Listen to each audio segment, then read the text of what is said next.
Hi there, this is Mama Jane's husband, and this video is about the additional cost restaurants on P&O Iona cruise ship. So watch on if you want to know more about that.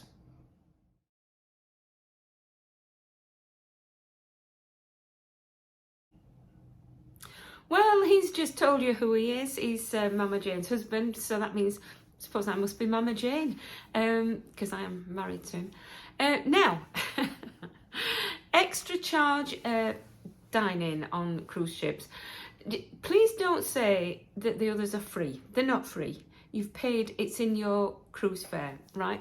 So they're far from free, and they're more than adequate. But if you just want to try something a bit different, then you have got the option. So here we go. What were the options, my dear? Well, the options were that there's the Epicurean, and we couldn't get into the Epicurean, couldn't get in it at all. There's Sindu, there's the Beach House, there's the Keel Cow, and then there's the Olive Grove. So we can talk about four of them for you. And the one general thing that we noticed in all of them is the ratios of staff to people eating was much higher than in the other restaurants. So service was better. Yeah. And I think it's mainly because they won't open all the seats if they haven't got enough staff, as opposed to the other places where they're open. So that's why, not because you're paying for more staff. Yeah, so there were large parts of the restaurants that weren't open because they didn't have the staff to open them, basically. And the other point is that the food was of a really good standard, really high standard, I would say. And in the main, probably slightly better than you'd get in the main dining room. And in one particular case, a lot better than in the main dining room. So we'll come to the first one, and Olive Grove. Now, what was the Olive Grove about then? Oh, Mama that was Jane? Lovely. It was sort of Mediterranean-ish, yeah. And it was absolutely lovely. Good choice of food, all different things, pizzas, lasagnas, tagines. You didn't have to pay extra for the pizzas or No. lasagnas. No. But so I'm cheap as chips, you see. So I had those, whereas somebody had to go and have pay extra £4.50 for the lamb tagine. I needed to check it out so I could report back. Yeah. And what was it like? Oh, gorgeous. You enjoyed it, didn't you? Yeah, I did. Yeah. So the lasagna was fab. Yeah. And the pizza was really good as well. Yeah. So that were really good. One thing to say is that if you're by the window, you can see the promenade deck, and you can see people passing by the window. There is a fairly substantial net curtain up, so they probably can't see you. But you do need to be aware of that and whether you actually want to sit by the window at all, because then you avoid the problem completely. So the Olive Grove also opens from 4 p.m. Yes. So actually that's quite good. So if you want to eat early, so you can get to see as much of the evening entertainment as possible, the Olive Grove is quite a good option to eat at. Yeah, it is. So that's the Olive Grove, and then another of the additional restaurants, additional cost restaurants, was the Keel Cow. And what did you make of that then, Mama Jane? That was good. They were all lovely. The food generally on the ship is lovely. So I don't know why I'm saying it were lovely. It's like a pub. I think what we'd call it these days a gastro pub. So part of it you can just go and drink in, and then part of it you're eating. Now, all the things you pay for, it's not just that some of them are included. No, you pay for all of them. Having said that, you don't pay probably as much as you would. I mean, we live in the north of England, so even our cheap prices up north, it was still cheaper than that. And if you're from down south, well, it really will have been cheaper, won't it? Now, the one drawback is, it's like a thoroughfare, and depending where you sat, you could get people wandering through in flip-flops and dressing gowns because it's a thoroughfare, you know, not because they're being silly. They're just, that's how it is. They're coming from the pool areas outside. So in some ways, not the gastro image. Not the gastro image. The food is gorgeous, absolutely.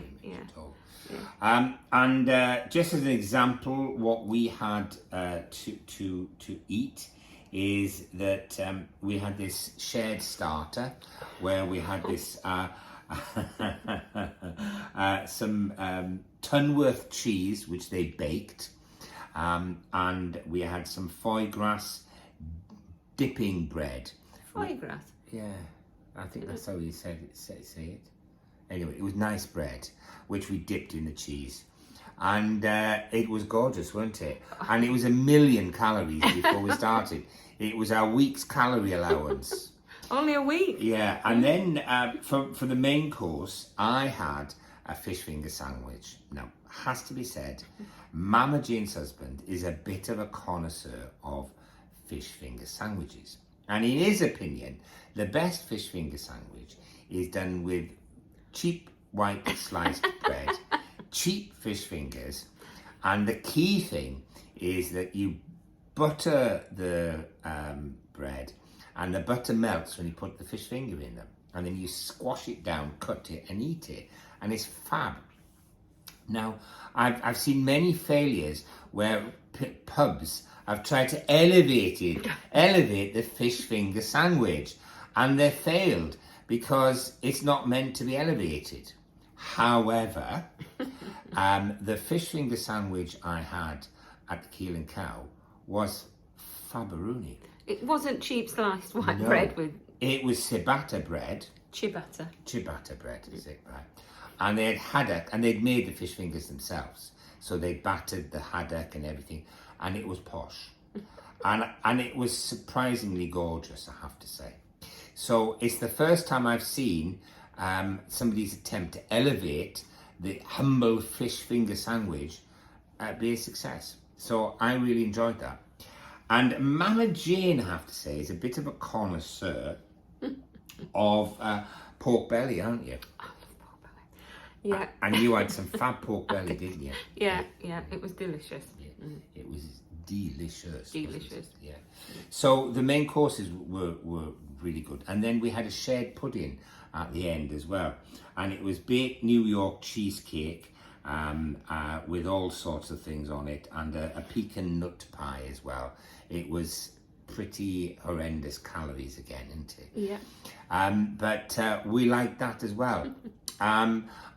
You could easily have the same pudding elsewhere. In fact, I think the baked cheesecake was served later that week in the main dining room. It was just a smaller piece in the main dining room. But so how much did we spend? How much did we spend for this single meal extra? Well, in total, we spent £24.50. Did that include the drinks? That did not include the drinks. And they did try to recommend matching beers and ciders for the food you're having. I didn't think that particularly worked at all, really. They were nice beers, don't get me wrong, they were nice ciders, but I don't think they particularly matched the food in any way or form. But you'd probably pay double that for the standard of food where up north where we pay. So you could actually spend a lot more at the Keel Cow because they do a whole range of different beefs, and they've got them hanging in a cabinet there. You can see drying cabinet. Yeah, very so clever, you can see them. Yeah. And so for instance, you could pick their sort of prime beef fillet that you pick. It would be £15.50 each for however much it is. And you could also add, what do you call it? What's that Lobster? word? Lobster to that as well, which would add another £7.50. So you could spend £23 on your main course alone. You just need to be aware. Still much cheaper. Still much cheaper than if you were pub. doing it on land. Yeah. Yeah. So we liked the Keel Cow. Yeah, good. I loved it. Despite it being a thoroughfare, Yeah. I liked the Keel Cow. did. It was nice. And then the other included restaurant, not included restaurant, sorry, was the Beach House. Yeah. Now, what did you think of the Beach House, Mama Jane? Well, I thought the Beach House, it doesn't sell you anywhere till you get right to the door. Yeah. And you're going in. You've said, I'm here, I've booked a table, you're going in. And they then said to you, you do know there's a, what was it, £7 something? £7.99 was something, it? I don't know. Less than £8 anyway. Cover charge each. And we said, oh, but it didn't say anywhere. So be aware of that, because it's not a lot of money. It isn't a lot of money, but you're not told that. What you are told on the menu is that different various choices will have an extra charge, and that's fair enough. But at no point were we told that there was this cover charge. So just be, it's nothing really. If you've afforded to go on a cruise, another nearly £8 is not out of the way, but it should be more up front about that. up front. And we did mention that, and they did say that they would make some changes. I don't know, but you don't seem to have. I don't know. The other thing is that it's in the main dining room. Yeah. So you can sit in the same part of the restaurant where the Beach House is during the morning and afternoon and have food from the main dining room. But at night it turns into the Beach House, and you can't use it for the main dining room. But you might be sat next to people in the main dining room. Okay, so you just need to be aware of that. The food was lovely. Lovely. It's the Beach House is a mixture of Mediterranean and Caribbean food, but it's toned down a bit for Western taste, so it's not as strong. I wouldn't have say, it's not as hot Not spicy as you would get in the Mediterranean and in the Caribbean.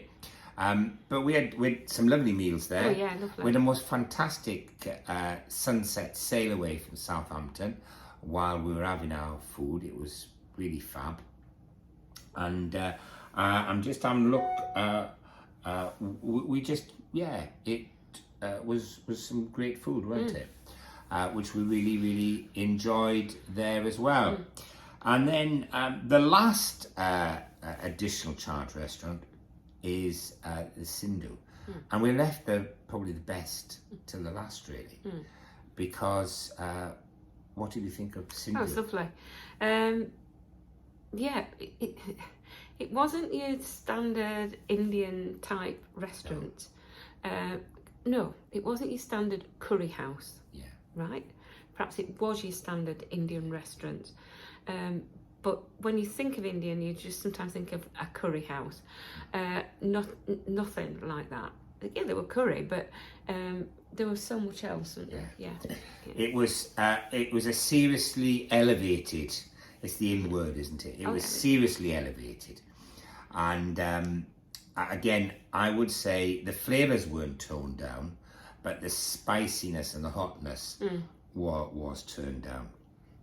But I wouldn't say the flavours were turned down. In fact, I would say there was an explosion of flavours at this Sindu. It's beautifully decorated, and they're really done a good job, I think, in giving you the surroundings, elegant surrounding. There's a massive bar for a restaurant, and you think, why is there a massive bar for a restaurant?